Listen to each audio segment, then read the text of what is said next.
Bem-vindos à nossa disciplina de Relações Interpessoais, uma abordagem psicológica.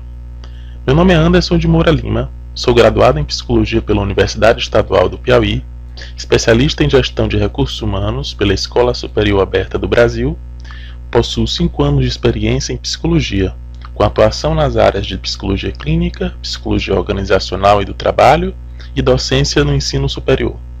Atualmente, sou servidor efetivo do Instituto Federal de Educação, Ciência e Tecnologia do Piauí, campus Teresina Central, ocupando o cargo de psicólogo e exercendo a função de professor pesquisador do programa Profuncionário. O objetivo geral da disciplina Relações Interpessoais é identificar a ciência psicológica e algumas contribuições da mesma para a educação, além de adquirir conhecimento sobre as teorias do desenvolvimento humano e suas particularidades no contexto escolar e prático, acerca dos relacionamentos interpessoais. Nossa disciplina será dividida em 2 unidades de estudo. Na primeira unidade de estudo, teremos como objetivos específicos: primeiro, reconhecer a ciência psicológica e suas contribuições para a educação. Segundo, conhecer a fundamentação filosófica da psicologia e suas abordagens de conhecimento. Terceiro, identificar a importância da psicologia para a educação.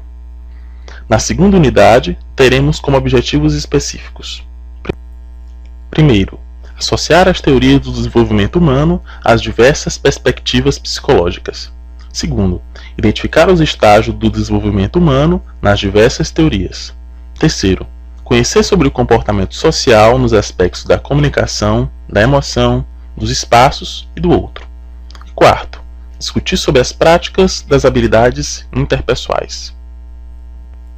A disciplina Relações Interpessoais abordará os seguintes conteúdos: a psicologia enquanto ciência e contribuição para a educação, desenvolvimento psicológico, o espaço da escola e as relações interpessoais, comunicação, emoções, espaço e o outro.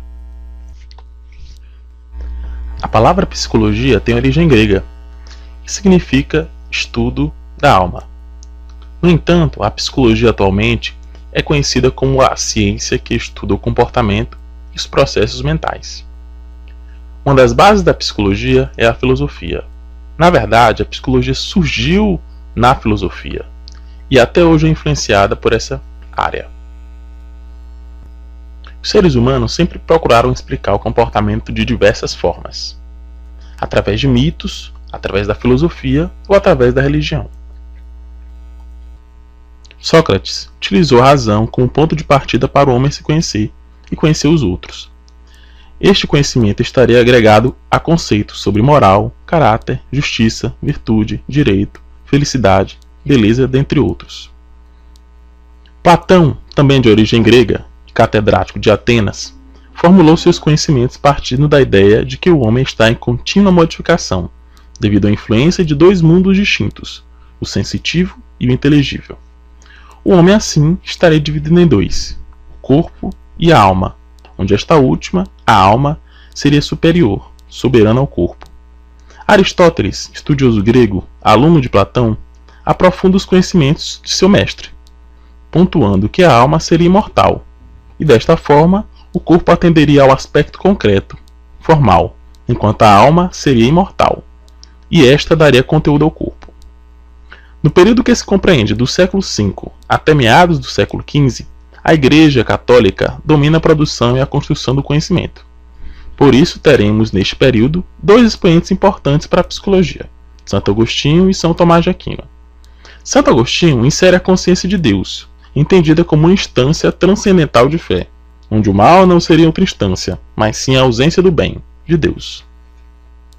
São Tomás de Aquino aprofunda-se no conhecimento socrático e afirma ser possível demonstrar a existência de Deus, através da razão, perpassando assim por definições dos seguintes conceitos: verdade, ética, pensamento e cultura. No século XV, o pensador René Descartes rompe com os dogmas teológicos tradicionais, afirmando que a mente influencia muito mais o corpo do que o corpo a mente. Concluída esta rápida apresentação sobre a história da filosofia, iniciaremos nossos estudos a respeito das principais abordagens ou escolas psicológicas. A primeira escola psicológica a ser estudada chama-se estruturalismo Os principais expoentes são Wundt e Titchener. Wundt é considerado o pai da psicologia, já que no ano de 1879 fundou o primeiro laboratório de psicologia experimental na Alemanha. Titchener foi um dos seus ilustres alunos, que dizia que os experimentos psicológicos deveriam responder a 3 questionamentos: o que é, como e por que os processos mentais funcionam. É importante lembrar que o estruturalismo utilizava a introspecção como método de autoobservação dos processos mentais dentro dos laboratórios. O funcionalismo foi uma escola psicológica que surgiu após o estruturalismo. Essa escola teve como principal representante Galton, que desmistificou a incapacidade hereditária dos seres humanos. Utilizou métodos estatísticos para estudar o comportamento e a mente humana e desenvolveu testes mentais específicos para as habilidades cognitivas. Galton afirmava que a consciência era um fluxo contínuo onde a separação entre partes ou elementos menores desta distorcia o seu entendimento. Ele utilizava a introspecção como método de estudo e defendia a educação universalizada, ou seja, o acesso à educação para todos. Galton também foi um dos precursores da psicometria, ou seja, a utilização de testes laboratoriais para a identificação da idade mental dos indivíduos. John Watson foi o fundador do behaviorismo. Este recebeu a influência de Auguste Comte, fundador do positivismo. Watson defendia que o comportamento deveria ser o objeto de estudo da psicologia. Watson também recebeu influências de Pavlov, pesquisador russo que estudou reflexos condicionados e incondicionados. Caso você queira aprofundar seu conhecimento sobre o estudo dos reflexos condicionados e condicionados, acesse o vídeo Cão de Pavlov. Edward Lee Thorndike é outro representante do behaviorismo. Este pesquisador estudou a aprendizagem animal e formulou diversas leis através do estudo de animais em caixas-problemas. 2 dessas leis chamam-se Lei do Efeito e Lei do Exercício. O vídeo Caixa-Problema aborda a forma como Thorndike realizava seus experimentos. Skinner é o principal representante do behaviorismo. Este afirmava que o comportamento humano verbal e não verbal é influenciado pelo meio, através do condicionamento operante. Albert Bandura foi outro grande representante do behaviorismo. Este autor também é considerado precursor do cognitivismo. Ele defendia que a aprendizagem também se dava pela observação e elaborou a teoria cognitiva social, ou da aprendizagem social. A Gestalt foi outra escola da psicologia, que recebeu influências de Immanuel Kant sobre a totalidade da percepção organizada diante da experiência. Esta escola da psicologia era influenciada pela fenomenologia, que busca a essência dos fatos através da consciência. A Gestalt defendia que a percepção seguia os seguintes princípios: proximidade, continuidade, semelhança, complementação, simplicidade e figura-fundo. O princípio da proximidade afirma que elementos próximos uns aos outros tendem a ser vistos juntos, isto é, a constituir unidades. Quanto mais curta a distância entre os elementos, mais próximo e unificado parecem estar. O princípio da continuidade é a impressão visual de como elementos desenhados, já com a forma e com uma direção, prolongam, na mesma direção, o mesmo movimento. O princípio da semelhança afirma que a igualdade de forma e de cor desperta também a tendência de se constituir unidades, de fazer grupos de objetos a partir da semelhança entre eles. O princípio da complementação afirma que há uma tendência na nossa percepção de completar figuras incompletas, preenchendo lacunas. O princípio da simplicidade afirma que tendemos a ver uma figura tão boa quanto possível, sob as condições do estímulo.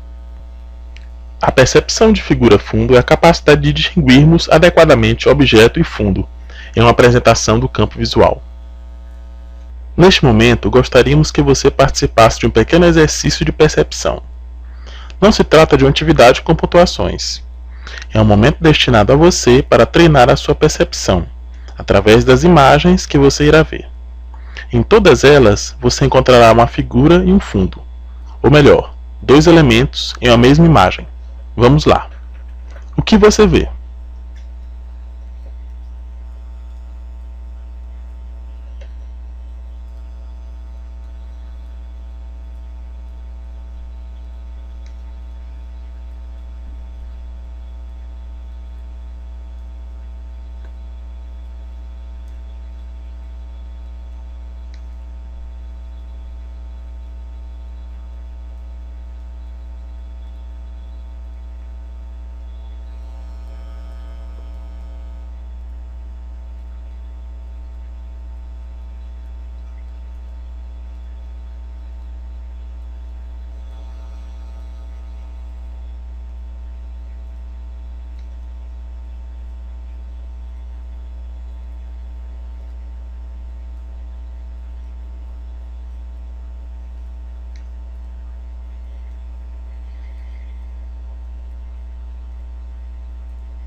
A psicanálise é um campo clínico e de investigação teórica da psique humana, independente da psicologia e desenvolvida por Sigmund Freud.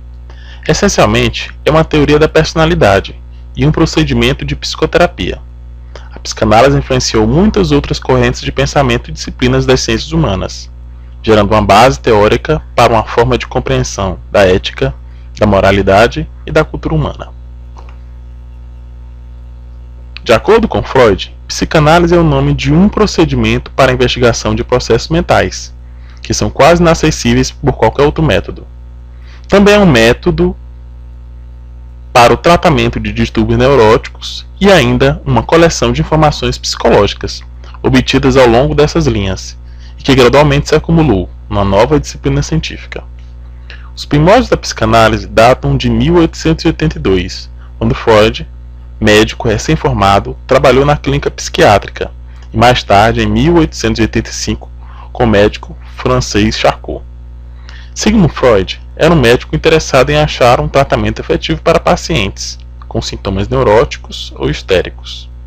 Ao escutar seus pacientes, Freud acreditava que seus problemas se originaram da aceitação cultural, ou seja, seus desejos eram reprimidos, relegados ao inconsciente. Notou também que muitos desses desejos se tratavam de fantasias de natureza sexual. O método básico da psicanálise é o manejo da transferência e da resistência em análise. O analisado, numa postura relaxada, é solicitado a dizer tudo o que lhe vem à mente. Suas aspirações, angústias, sonhos e fantasias são de especial interesse na escuta, como também todas as experiências vividas são trabalhadas em análise. Escutando o analisado, o analista tenta manter uma atitude empática de neutralidade, uma postura de não julgamento, visando a criar um ambiente seguro para o analisado. Outro grande representante da psicanálise foi Erik Erikson. Este teórico afirmava que as interações entre o homem e o meio são indispensáveis na compreensão do sistema psíquico. Elaborou a teoria do desenvolvimento psicossocial, afirmando que o desenvolvimento humano é contínuo. Também ampliou o conceito de educação, dentro das teorias do desenvolvimento humano. Em 1930, ele publicou seu primeiro artigo, e em 1933, após completar a sua formação como psicanalista, foi eleito para o Instituto de Psicanálise de Viena. Também em 1933, emigrou para os Estados Unidos, onde iniciou a prática da psicanálise infantil em Boston, associando-se à Faculdade de Medicina de Harvard. Este teórico elaborou a teoria psicossocial do desenvolvimento e afirmou que o desenvolvimento evolui em 8 estágios. Os 4 primeiros estágios decorrem no período de bebê e da infância, e os últimos 3 durante a idade adulta e a velhice. Erikson dá especial importância ao período da adolescência, devido ao fato desta ser a transição entre a infância e a idade adulta, em que se verificam acontecimentos relevantes para a personalidade adulta. Cada estágio contribui para a formação da personalidade total, sendo por isso todos importantes, mesmo depois de se os atravessar. Como cada criança tem um ritmo cronológico específico, não se deve atribuir uma duração exata a cada estágio. O núcleo de cada estágio é uma crise básica, que existe não só durante aquele estágio específico. Nesse será mais proeminente, mas também nos posteriores a nível de consequências, tendo raízes prévias nos anteriores. Erikson apresentou os estágios em termos de qualidade básica do ego, que surge em cada estágio. Discutiu as forças do ego que surgem nos estágios sucessivos e descreveu a ritualização peculiar de cada um. Esta era por ele referido como uma maneira lúdica e culturalmente padronizada de experienciar uma vivência na interação cotidiana de uma comunidade. Finalizamos então a aula da primeira unidade. Muito obrigado pela atenção, espero ter contribuído para esclarecer alguns assuntos. Bons estudos e até a próxima aula.